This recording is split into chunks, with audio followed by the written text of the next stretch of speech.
What's up and welcome to another video.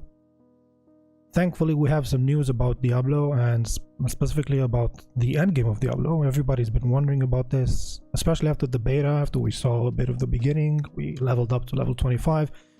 The big question on everybody's mind was, okay, but how about the endgame?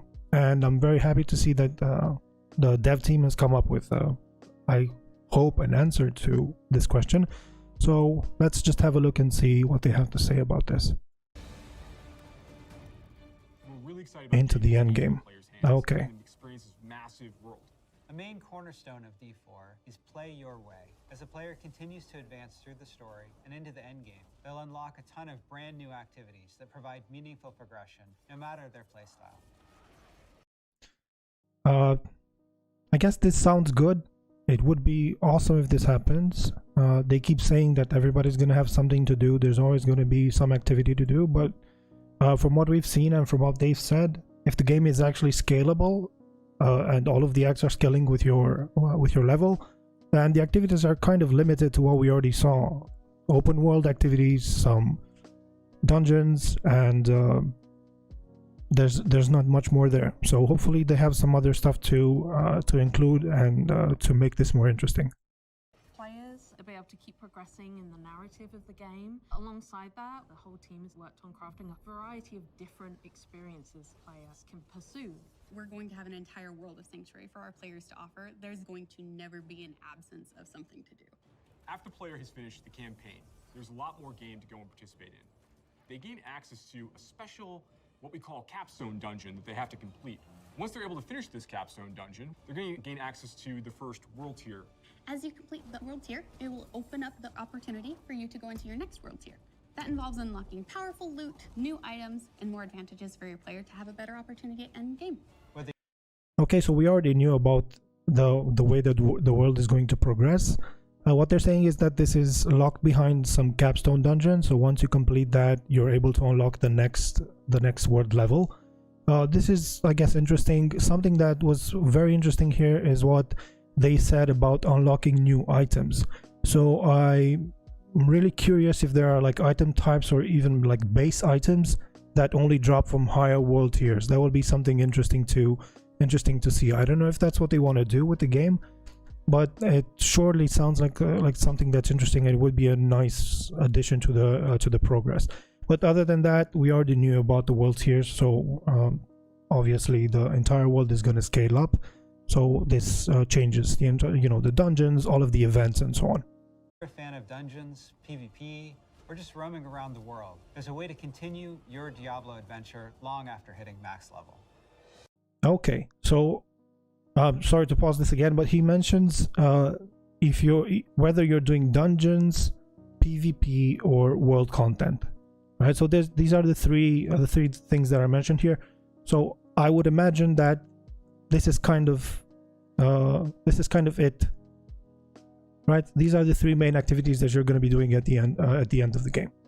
You're either doing dungeons, you're even doing PvP, or you're doing some open world content, the events, and so on. Hopefully they get to add some more interesting things for us to do and some more activities to provide some diversity to the game. As your character continues to grow in power, you'll start with the skill tree and expand out into the Paragon system. A lot of the choice the players make. Okay, so they're talking about Paragon. This is good. And the fantasies associated with those skills. The Paragon board is a place where we're allowed to have a lot more depth, a lot more. Okay, let's have a quick look here. I want to see this character sheet first of all. So from what we can see, there's going to be a lot of investment into stats. I think the highest main stat that I was able to get on, I think it was my sorcerer, was like around 110, 120 at level 25. So I guess it's cool to see that you can scale this up a lot, and obviously this offers a lot of diversity. This character is mostly spec'd into dexterity, but they also have a good variety of the other ones.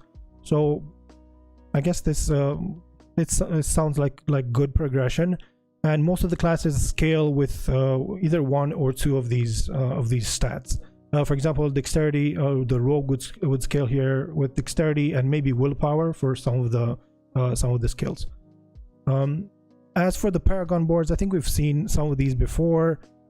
It looks like there's a lot of like filler nodes, and he was mainly picking, I think, mainly picking like dexterity nodes, +5 intelligence. Let's have a look here.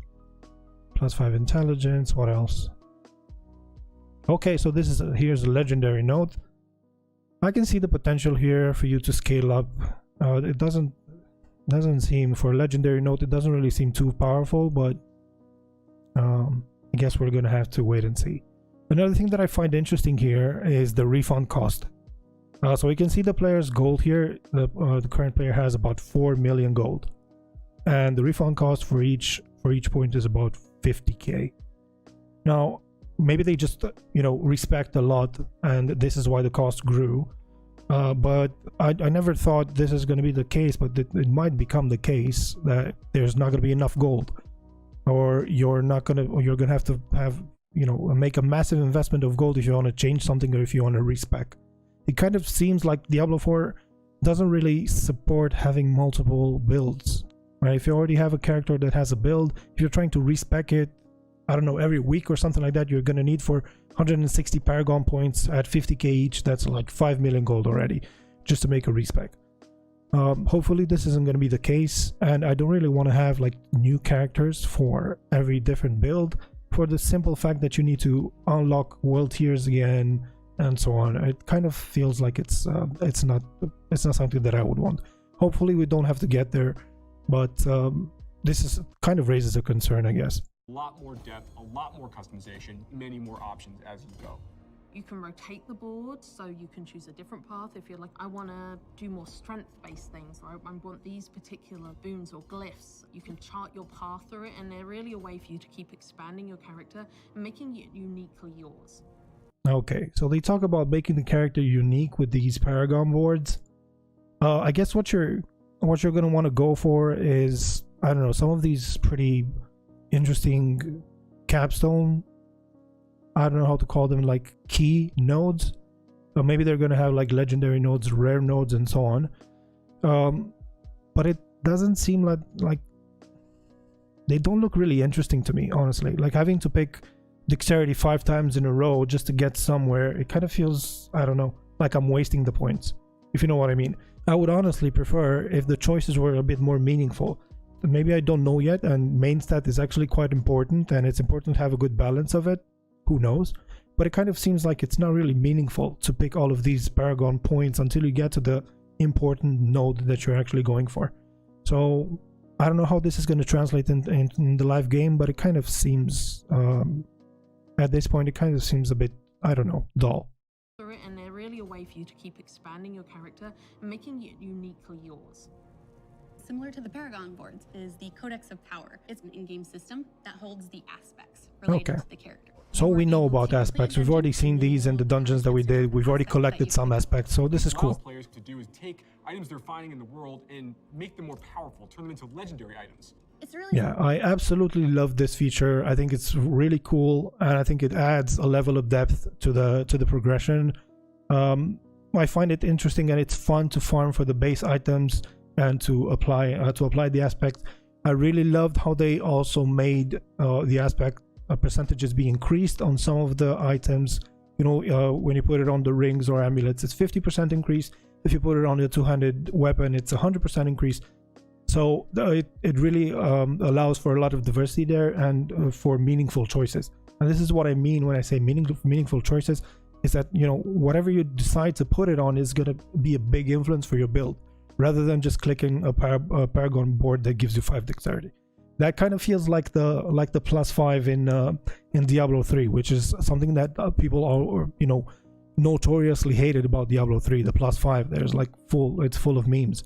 So hopefully the Paragon boards don't really turn into that. I very much prefer the aspect system rather than the Paragon boards. special to discover what kind of playstyle really means the most to you. Okay, Nightmare Dungeons. We kind of know about these already. Every part of Sanctuary is fulfilling and satisfying. Dungeons in particular are really close to my heart. Nightmare dungeons are going to give the players the opportunity to experience a dungeon that they might have already experienced in their past playthroughs. They'll enter the dungeon with a found sigil that alters the playstyle and the intensity of the dungeon. Okay, so first of all, something that's pretty concerning to me about this, and even from the footage that they're showing, is that it kind of feels like these nightmare dungeons don't really have increased density, right? It kind of seems like it's kind of the same as a normal dungeon. And there were some dungeons in the beta, and the 22 dungeons that we played, where there were like literally no mobs for 2 screens, right? And the mobs were so scarce, and then everybody had the discussion, of course, about running back from some ridiculous objectives, I don't know where, in the other corner of the dungeon, and having to run back to a door to open it. It kind of feels like there's not enough density in here, even from the footage that they're showing. What I would expect from nightmare dungeons would be, I don't know, 50% increased density, or making it really intense in terms of the amount of creatures that you're killing, right? It kind of feels like the dungeons are empty at this point. I really don't hope that they just increase the difficulty level of the mobs that are already in there, and then it kind of feels like you're fighting mini bosses on each screen rather than blasting through the screen and then going to the end of the dungeon. They're more difficult, and they have additional objectives, and then they also have affixes, which add a degree of affixes difficulty for you and the group to work through. I think there were like some leaks or something, or like some examples of potential affixes that people are going to be able to find. And there was stuff like, I don't know, patches of poison on the ground, or I don't know, just like some of these modifiers. I think people weren't really satisfied with what was presented as possible examples of affixes. I think they can do some good stuff with affixes here. It would be awesome, but at the same time, it can suck if it's something that's not really impactful. It doesn't really add to the dungeon itself. I'm really curious as to what they have to say here, honestly. One of my favorite affixes that you can find in Nightmare Dungeons is actually called Hellgate. Occasionally, these portals will open up throughout the area that will just pour out different monsters that aren't native to that region. Okay.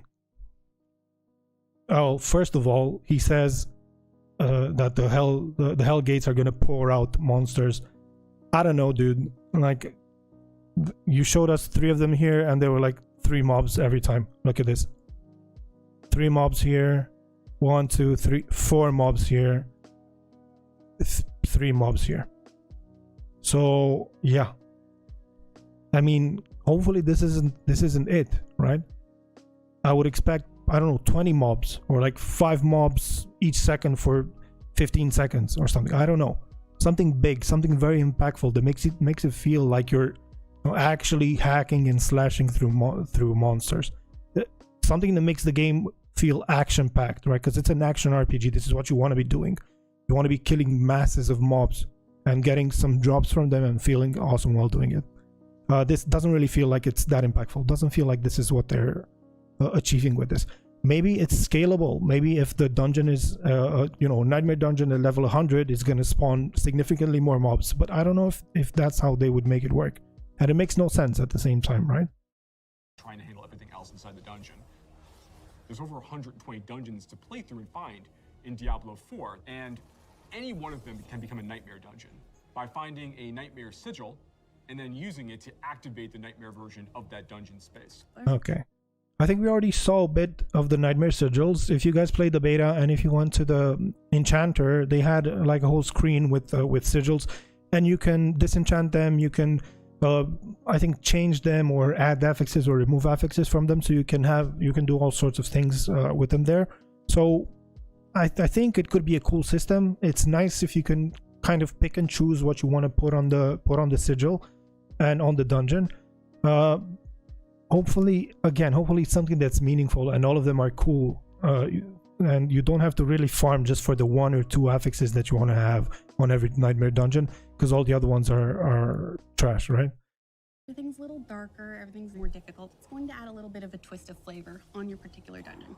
Again, like if I'm looking at these screens that they're showing us, it feels really annoying, doesn't it?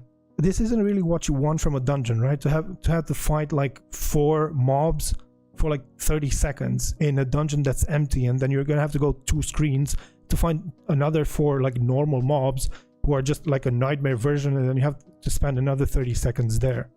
I would much rather have a lot of density, and the difficulty to come from the density and the amount of mobs rather than the health pool of the mobs or like the extra ability that they gain. Kind of feels like, you know, this wouldn't be as cool. Maybe that's just me, but honestly I would just prefer more density rather than difficulty on 3-4 mobs. Okay, endgame exploration. Targeted Here we go. activities in Diablo 4 that suit what you're feeling in the mood for. The Forces of Hell are starting to have more influence in certain parts of Sanctuary in the vast interconnected overworld of the experience. Okay, this sounds As good. players are going into Helltide areas, you're going to find even more powerful monsters, and by killing them, they'll be able to gain these special shards they can take to go and use to purchase these big rewards that are available at these caches that are found littered throughout Helltide areas. Okay, so I think we saw some information about this before. These are kind of like invasions, I guess. So an area is randomly picked for like a specific amount of time. We've seen this in World of Warcraft as well, I think, right? So specific areas are picked, and there are like additional events and additional mobs that populate the area. And then you can go there, kill the mobs, he was saying something about a currency, and then you can open some caches or maybe use the currency somewhere in town. Again, this is the kind of thing that I appreciate. I hope that they put more things like this, things that change the game and change it for the better, improve it, right? It gives you another thing to do. It adds to the game. It makes it more, you know, more filled with action. I think that's the best way to put it. I hope that all of these end game systems just fill the game with action so that you can feel like you're actually doing something while you're doing these activities, rather than just hacking away at one mob that's particularly difficult, right? The sky darkens and the rivers run red, meteors fall from the sky, and the monsters get harder. We really want to create new experiences for the players. There's one I really like called Whispers of the Dead, which you get from the Tree of Whispers. The Tree of Whispers is grim and a little gruesome, but it's also something mystically haunting and kind of beautiful. Let me just say, from an artistic point of view, I'm completely on board with Blizzard. It looks fucking awesome. It looks great to go into an area and for it to become darker, and for, you know, blood pools to appear on the ground or meteors to fall from the sky or whatever. It's brilliant. It looks awesome. Visually very, very pleasing. Hopefully it's just as rewarding in gameplay as it is visually. That's the only thing that I'm actually concerned with, right? That's what we want. The tree has a little bit of a grudge against our players and would like for them to go serve its needs.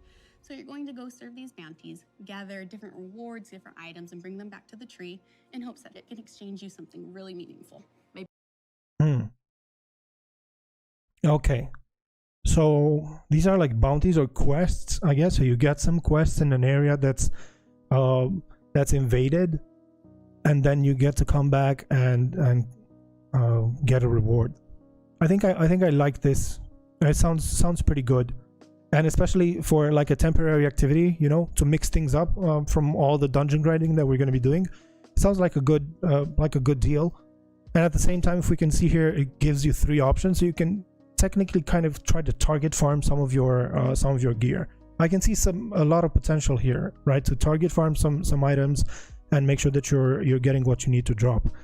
Let me have a look at this guy's UI.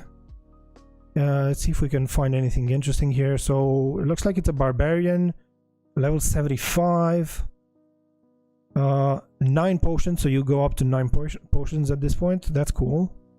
But yeah, another thing with all of these invasion areas, and particularly with this one, hopefully moving around the map is going to become easier than it was. I mean, I know that we're going to have mounts, but I just hope it's quick enough, right? Because you want to be doing these fast. You want efficiency with these grinding games, right? Because otherwise it feels like you're wasting time. So if you can see here, for example, the tree is in like a very fucking distant cove. I don't know, somewhere you have to come through a narrow road, and you know, So having to travel a long time to the tree to get the quest, then you go do it and then you come back. Hopefully you don't lose a lot of time in the process, right? And so I really hope mounts are enough to cover for this and to make the transaction and make the content quick enough for it to be worth it. Maybe you're going to go to the Fractured Peaks and take out some werewolves that are rampaging in a town. They're contained activities that you can do. Okay, another UI. Okay, so this one, a rogue, level 50. What do we have here? Again, not enough potions. Potions are leveled up. Oh, there's a party, 75 and level 100. Okay. So this is like a big mob, like a zone. I don't know, like a zone boss or something, maybe from the invasion. It looks okay. Let me see some of the numbers maybe that they're doing here. You alone or in a group. We really wanted to. I think that was like, did I see something there? Okay, I think it was here somewhere. Numbers, something. How much damage does this guy do at level 50?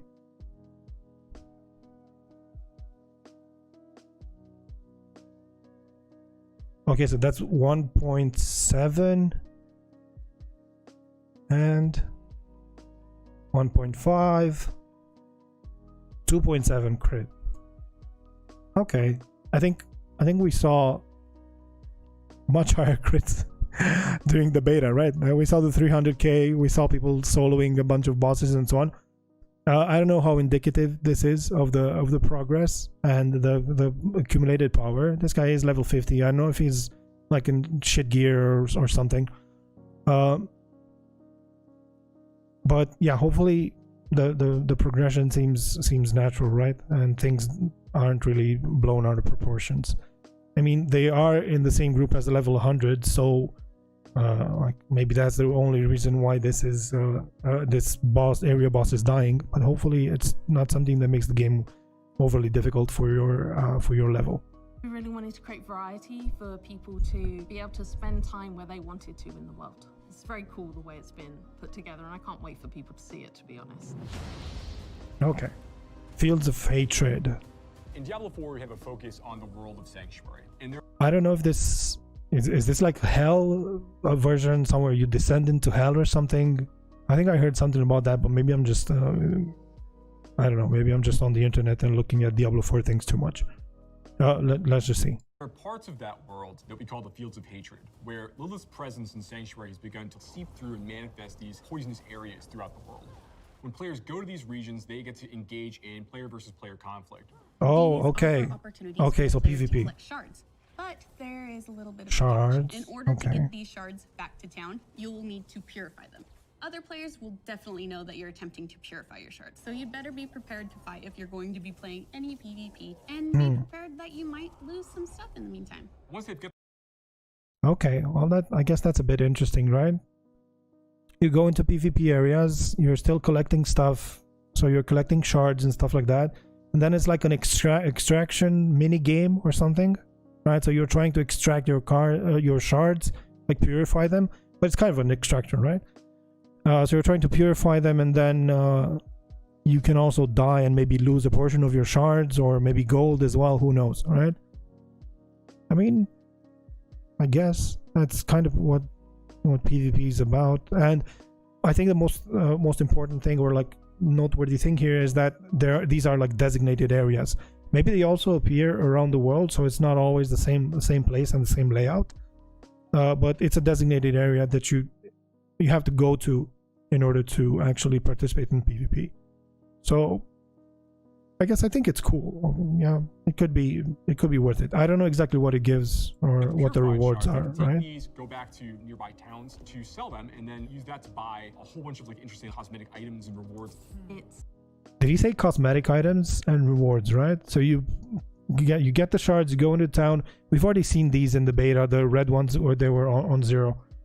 So you get the shards, go into town, you get cosmetic rewards. You can buy these from like this is a gamble vendor as well, right? Or are these, or maybe this is just cosmetic, because that's why it only has helmet, chest, gloves, boots, and pants. Yeah, so maybe these are just cosmetic. I don't know. Could be cool. Okay, another UI to look at. This guy is level 75. 4.5k attack power. Okay, that's pretty cool. I think at level 25, my Sork was at around, I don't know, 800. But I've seen people with more, maybe about 1.2k or something like that, with very, very optimized gear. So level 75, it seems like it's a linear progression, right? Kind of the 3 times the, maybe even more. So maybe it's on a curve a bit. Seems like this guy is stronger than what we were at that point.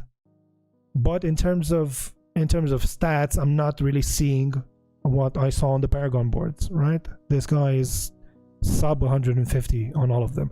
On the Paragon boards, they were all like 450 for a main stat and then 250 for all the other ones. So maybe this is just, those were endgame characters and this is just a leveling character still, but I don't know.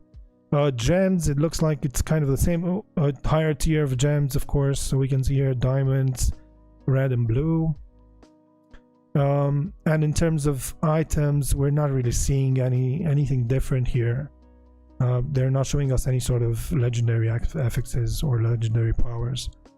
One of the main concerns, I think, or the main questions that I had about the game is, are there going to be any other legendary powers?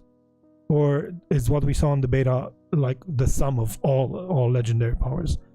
It's pretty interesting, I think. I hope that there's going to be a lot more.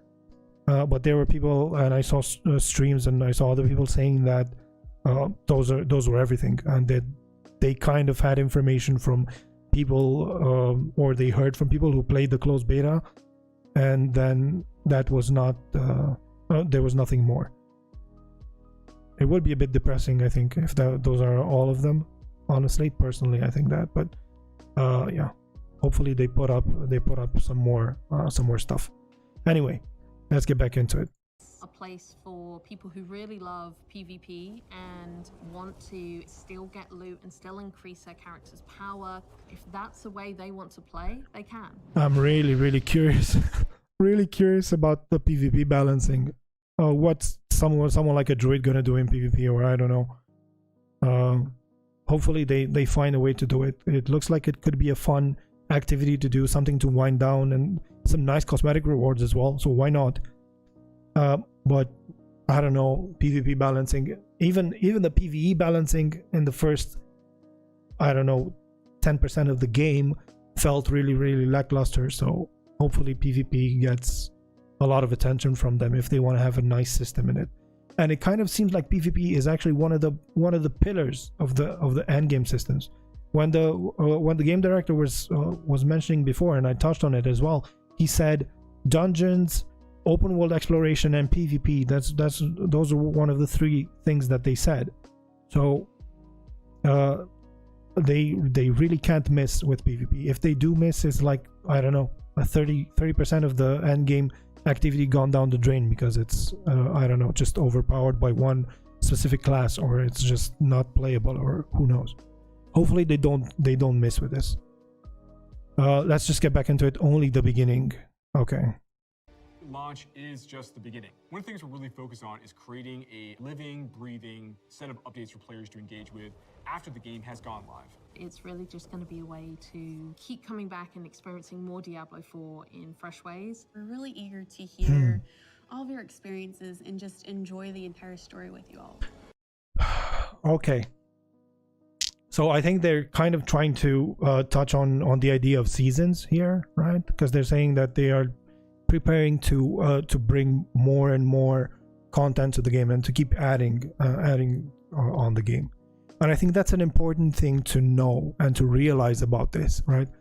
Because the way that they're going to release the game and the way the game is going to look at the beginning, it's just a skeleton. It's just a scaffolding. And they're going to need to build on this, and they're going to need to add so much more. And I hope they add so much more on it.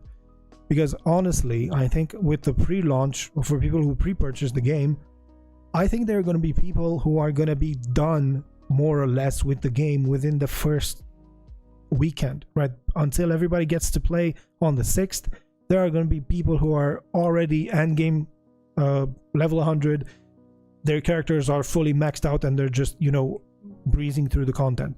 And honestly, that's like a 90% reality and 90% possibility for this to be the case.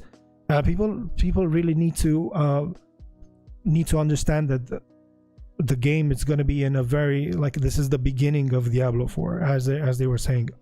My concern is that they release enough content, either in the form of seasons or in the form of I don't know, some recurring events like the world boss, and you know, some sort of recurring events that make you want to keep playing the game until you get a new big content package, so that you feel like you have some more stuff to progress through. Otherwise, it's going to get really old really quick. Honestly, it doesn't sound to me like there's a whole lot of activities to do in the, let's call it, the base game of Diablo 4. And hopefully they come up with some more stuff on a quick basis, and like maybe within the first month, or I don't know, 2 months might be too much. Just imagine what you would do with this game with like 5 hours a day in 2 months. You would literally eat up everything it has to offer, and then you would just the only option would be to just level up new characters, try new try new classes or whatever. But that's not for everybody, because at that point it doesn't really feel like progression anymore if you've already done it once. So yeah, hopefully they take this very seriously. I really do understand that this is just going to be, like, as I was saying, just a skeleton of the game, but I just hope that they start putting up pieces of its actual flesh and just start bringing in content as quickly as possible, because people have been waiting for this for a long time and they're just gonna eat this up. If this is what they're coming with, it's not gonna last for too long, honestly. So yeah, that's my concern with only the beginning part. I want to see the next things coming up really quick. Okay, so that was the end of their video, of their presentation. I'm really happy that they're talking honestly about the end game. I'm happy to hear about some of the things that they have prepared, especially with invasions. I think I got most excited about that. Some of them, it sounds like they have potential. It could be something that will break you from your, daily grind or like non-stop grind of this very same dungeon over and over again. And hopefully they just make it interesting enough, rewarding enough, efficient enough, right? So you don't have to run around the world doing these things, and it just feels organic and it feels like it's something that you're going to want to do. I'm really psyched to hear about this from them. Hopefully they're going to give us some more pieces until launch, and yeah, we'll see you in Sanctuary.